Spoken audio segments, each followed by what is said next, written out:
ये जो तस्वीरें देख रहे हैं ना, एकदम ब्लू ब्लू सीन बना हुआ है। ये दरअसल इस वक्त चल रहा है सांग्रीला डायलॉग, एक एशिया का सबसे बड़ा डिफेंस फोरम, जहां दुनिया भर के डिफेंस के लोग आते हैं। खासतौर पर रक्षा मंत्री आते हैं और रक्षा मंत्री यहाँ पर अपने विचार रखते हैं। रक्षा मंत्री की जगह टीम वगैरह भी भेजी जा सकती है। यहाँ पर मंच में देखने को मिला अमेरिका चाइना की भिड़ंत हो गई और अमेरिका चाइना के भिड़ंत के साथ साथ हेगसेथ को क्वाड भी याद आने लगा और भारत भी याद आने लगा। भारत को लेकर हेगसेथ ने एक बड़ा ऐलान किया और इन सब के बीच में चाइना ने बड़ा विरोध भी जताया। जानेंगे ये मंच किस तरीके से झगड़े की वजह बन गई और चाइना ने आखिरकार अपने रक्षा मंत्री को क्यों नहीं भेजा था। जियोपॉलिटिक्स में इस वक्त बहुत कुछ चल रहा है, जहां एक तरफ ये मीटिंग हो रही है तो वहीं दूसरी तरफ कुछ इस तरीके की तस्वीरें क्यों आ रही है, जिसमें कहा जा रहा है कि चाइना की मिलिट्री इंडो पैसिफिक में कुछ अलग ही कर रही है। जियोपॉलिटिक्स में बहुत कुछ चल रहा है। हमेशा की तरह CIS न्यूज नेटवर्क के इस एपिसोड में जानने को मिलेगा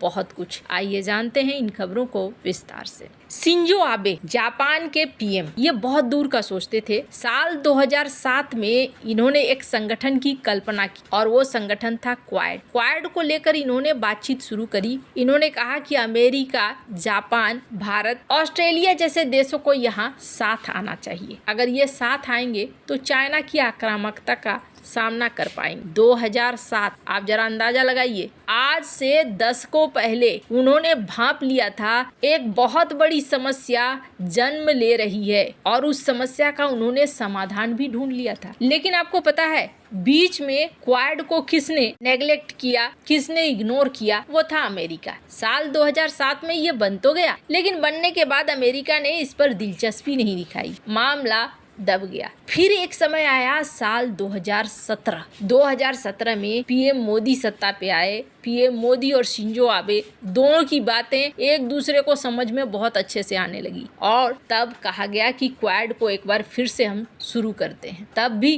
क्वाड को लेकर धीरे धीरे चीजों को शुरू करने की कोशिश की गई, लेकिन अमेरिका उस समय भी बहुत ज्यादा इसमें इंटरेस्ट नहीं दिखा रहा था। फिर आया महामारी काल और महामारी काल में जैसे कि जब अमेरिका के पैरों तले जमीन खिसकी ना, तब उसे समझ में आया कि यहाँ पर चाइना उसका सबसे बड़ा दुश्मन है और एक्टिव होना होगा। और तब उसने क्वाड को लेकर एक बढ़िया रुख दिखलाना शुरू किया। भारत के साथ भी रुख दिखलाना शुरू किया और भारत के साथ भी कई एग्रीमेंट भी फाइनल हुए।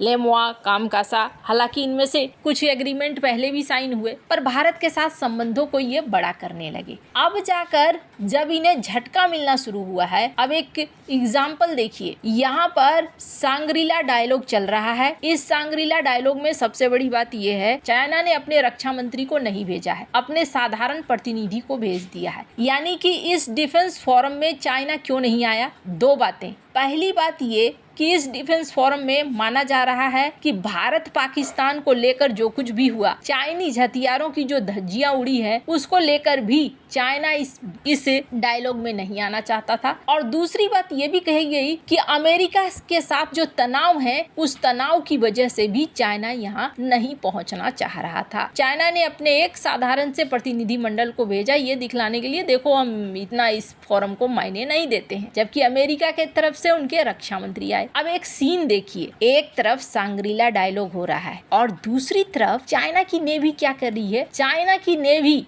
यहाँ पर हर जगह लगभग तैनात है। एक तो यहाँ सीन देख रहे हैं वेस्टर्न पैसिफिक में, फिर ताइवान के आसपास, फिर देखने को मिल रहा है कि इंडो पैसिफिक इलाके में भी चाइना ने अपनी नेवी को चारों तरफ फैलाकर रखा हुआ है। और ये सीन ऐसा नहीं है कि ये मीडिया वाले ही सिर्फ देख रहे हैं, अमेरिका के जो डिफेंस के एक्सपर्ट हैं वो तो और ज्यादा देख रहे हैं। अमेरिका को समझ में आने लगा और अब अमेरिका को ये भी समझ में आ रहा है कि हमको क्वाड के लिए वापस जाना होगा। बाइडेन ने तो क्वाड का खेल खत्म कर दिया, चूंकि मीटिंग होनी थी, लेकिन वो मीटिंग हुई नहीं। अभी भी क्वाड की मीटिंग होनी है, पर उसको लेकर बहुत ज्यादा नहीं देखा जा रहा है। पर अब देखने को मिल रहा है कि कुछ मिनिस्टर्स लेवल की मीटिंग फिर से शुरू की जा रही है। पर अब जाकर हेगसेथ को क्वाड याद आया। स्क्रीन पर एक वीडियो है, मैं चाहती हूँ आप सुने। Maritime activities alongside Australia, Japan, and the Philippines.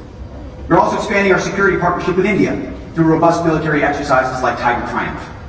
And we're also amplifying cooperation within the Quad and other multilateral frameworks. Within the Quad, we're also leading an initiative called the Indo-Pacific Logistics Network, enabling Quad partners to leverage shared logistics capabilities in the Indo-Pacific.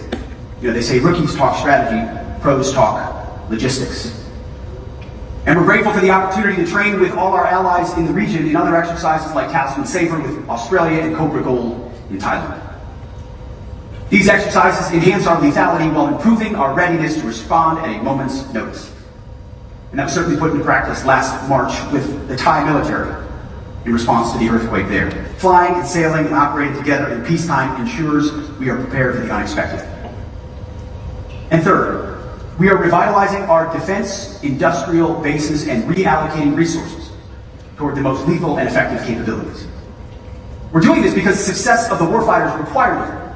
It's one thing for an adversary to see multinational forces operating together in exercises. It's another thing entirely for that same country to see an integrated defense industrial base supporting those forces and standing ready to keep them in the fight.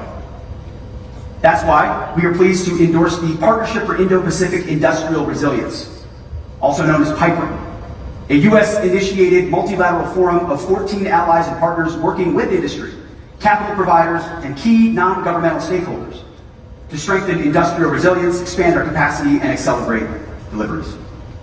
So today I'm proud to announce the first PIPER project. The first project plans to establish repair capability and capacity for P-8 radar systems in Australia. It will also enable Indo-Pacific allies and partners operating the aircraft. इन्होंने China को लेकर जो कल मैंने आपको बताया था कि बहुत आक्रामक तौर पर बोला, अब इन्होंने साफ साफ क्वाड का नाम लिया और कहा कि हम भारत के साथ मिलकर यहाँ पर अपने सहयोग को बढ़ा रहे हैं। भारत का भी इन्होंने नाम ले लिया। अब बारी थी चाइना यहाँ जवाब दे। चाइना ने इस शंग्रीला डायलॉग में जवाब दिया कि हम नहीं बल्कि तुम ऐसे हो और तुमने एशिया को बांटने का काम शुरू कर दिया है। तुमने जिस तरीके से चीन को खतरा बताकर इस क्षेत्र में अस्थिरता पैदा, चीनी प्रतिनिधि मंडल के प्रमुख रियर एडमिरल गैंग फेंग गए थे। गैंग फेंग ने कहा कि ये आधारहीन आरोप है और आप ही हो जो क्षेत्रीय शांति और स्थिरता के लिए सबसे बड़ी परेशानी पैदा करने वाले हो। अब ये पूरा मंच था। अब देखने की बारी थी कौन कौन चाइना के साथ है, कौन कौन अमेरिका के साथ है। चाइना के साथ अब मलेशिया आया। मलेशिया ने कहा कि नहीं जी, थोड़ा सा बैलेंस बनाकर चलना चाहिए, सब कुछ ठीक ठाक करके चलना चाहिए, गोल मटोल सी बात कह दी। वहीं बात आई ऑस्ट्रेलिया के रक्षा मंत्री रिचर्ड मार्ल्स। इन्होंने कहा कि चीन की सैन्य वृद्धि ठीक नहीं है। दूसरे विश्व युद्ध के बाद किसी भी देश सबसे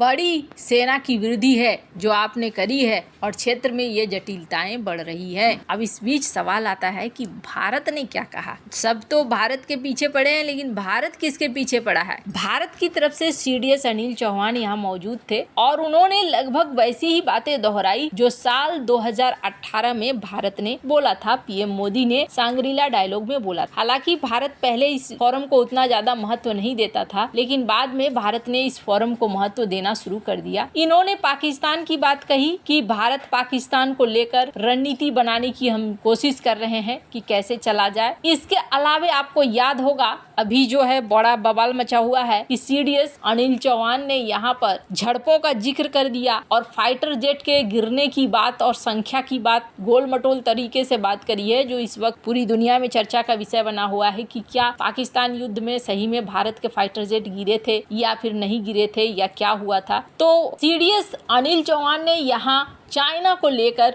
गोल मटोल बातें कही। सीधे सीधे इन्होंने किसी तरीके के कोई आरोप नहीं लगाए। भारत इस वक्त सही रुख में चल रहा है कि भारत सतर्क है, लेकिन न तो चाइना को हाँ बोल रहा है न अमेरिका को हाँ बोल रहा है, जबकि हमने देखा रूस ट्रायो का बनाना चाह रहा है। आपको क्या लगता है इन सब मामले में? आपकी क्या राय है? कमेंट कर जरूर बताएं। जल्द मिलते हैं अगले वीडियो में नई खबर के साथ।